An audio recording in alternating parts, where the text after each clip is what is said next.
जप तप करतानी आई के बन में शिव सुंदर के बास आइले मन में। बात बा ए जी का हो जप तप करतानी आई के बन में शिव सुंदर के बास आइले मन में। अब दुनिया में केहू से डर नहीं खे, जे डर नहीं खे। हाँ सुना बोली ससुराल में सफर जइहा का बौरा हवा के घर नइखे।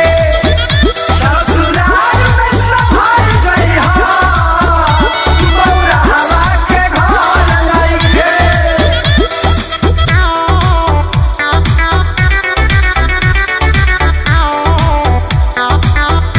झूठे जपतारू जय शिव जय शिव, झूठे जपतारू जय शिव बोल। जिया मरबो नहीं के नाम से दिहे गजन चाहे रखी है आराम से।